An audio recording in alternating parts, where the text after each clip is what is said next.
Eric Gilling. So I'll ask Eric Gilling to please come up to the podium here. And the theme is Denmark, Regional Funding and Daily Digital Connection. Thank you for being here. I took a look at Denmark, and I was looking for French regions that resemble Denmark, and I found the PACA region. So Denmark is 5.7 million inhabitants, and the Provence-Côte d'Azur region is very similar, 43 square kilometers and 39 square kilometers for the PACA region. But when we start seeing some differences when we compare the two regions, is that you're at 280 billion in GDP, whereas our region is 151. 98 municipalities in Denmark, 1,000 in PACA. In the smallest, there are 2 inhabitants, including the mayor and 1 other inhabitant, and that's a municipality. And if I look at the unemployment rates, of course, you're at 6%, whereas in France, the Provence-Côte d'Azur, we're at close to 11% unemployment. So how your country, you're the executive vice president of health politics, how in the past years did you work with the regions and the municipalities to reach these good results? It was made, as you said, Denmark is a small country, almost a tribe. In 2007, we had a major reform of the structure, where 275 municipalities were reduced into 98, and 14 counties were reduced into 5 regions. And there was some change in balances between the state, the regions, and the municipalities, because the state still has the ability to make the legal framework, make the laws, make the regulations. Regions has the responsibility for driving healthcare, both hospital healthcare and the primary sector healthcare. And municipalities has a responsibility for prevention and rehab and social care. So that's the way the task is divided. Before, councils had a much broader portfolio, but now it's reduced to 96% healthcare and a little tourism and pollution and some other issues.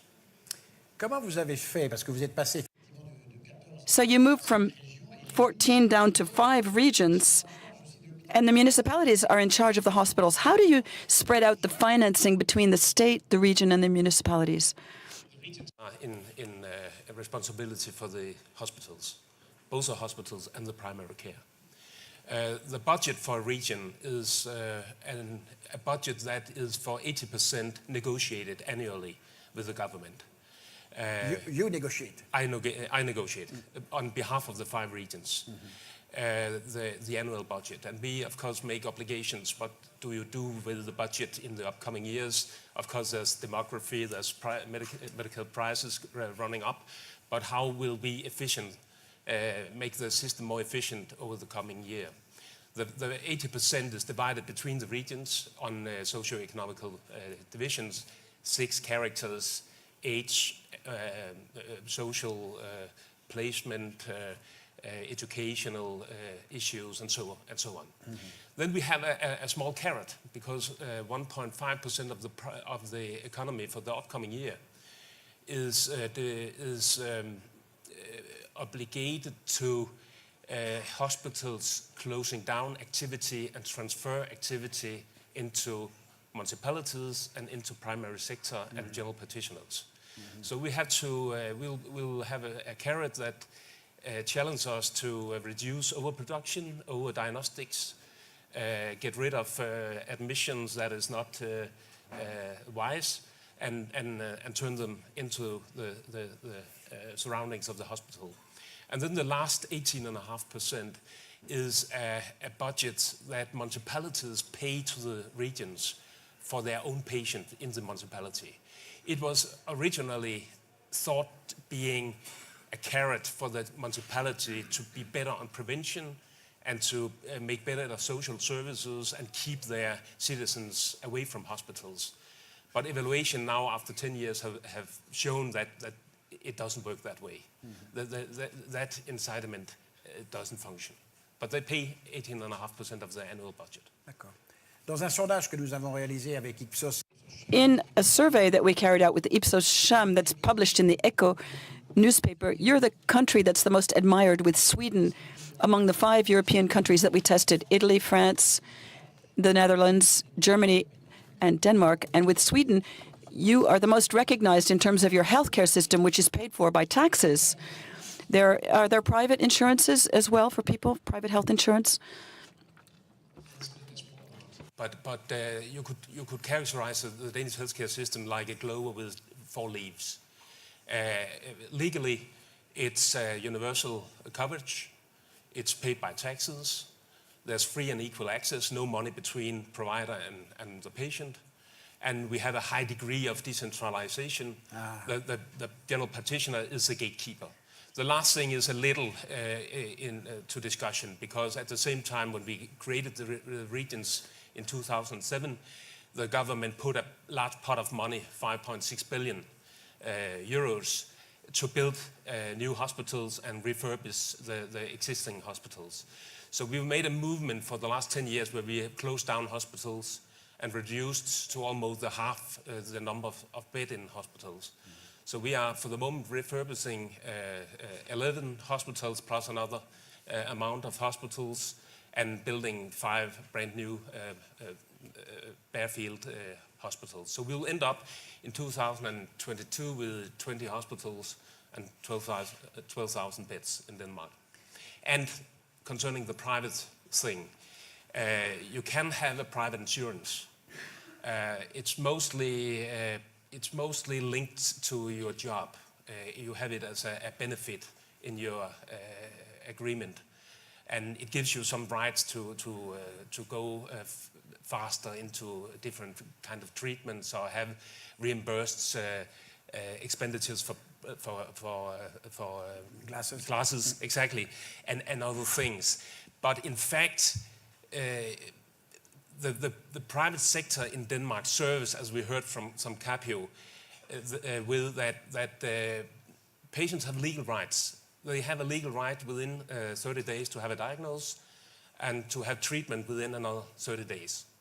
And if a region cannot, or a hospital cannot provide that, the patient has a right to go to a private hospital or private provider, and the region should pay for it. So even the private hospitals or providers are paid with the public money. And often hospitals make vendors, for example, hip replacements, and they say we need a certain amount of hip replacements taking place, and different private companies will bid on that. And so we on purpose put things out in the private sector. Vous avez parlé de décentralisation. You talked about decentralization. We love this word in France, but 35 years ago, we were starting to talk about decentralization, and we don't succeed still today. And the Danish people seem to be happy to pay taxes, whereas the French are not happy to pay taxes. Why are the Danish happy to pay their taxes? Because they see that things work in exchange for their taxes? Is that why? We always say that I pay my tax with fun. But I think we learned that in school, that we should say that. But in fact, we got free access to healthcare, and we got free education in the highest level. And I think every family, when they make up their accounts, they say, well, we better pay the taxes and have the ability.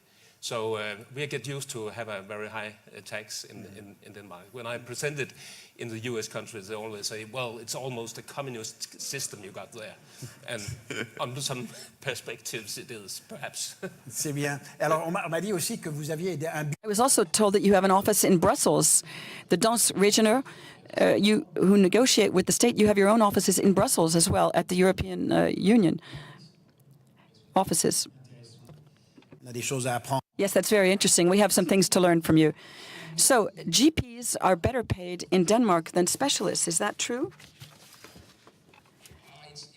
With some modification, I would say, because it's probably a case that we have been able to keep the salaries in hospitals lower.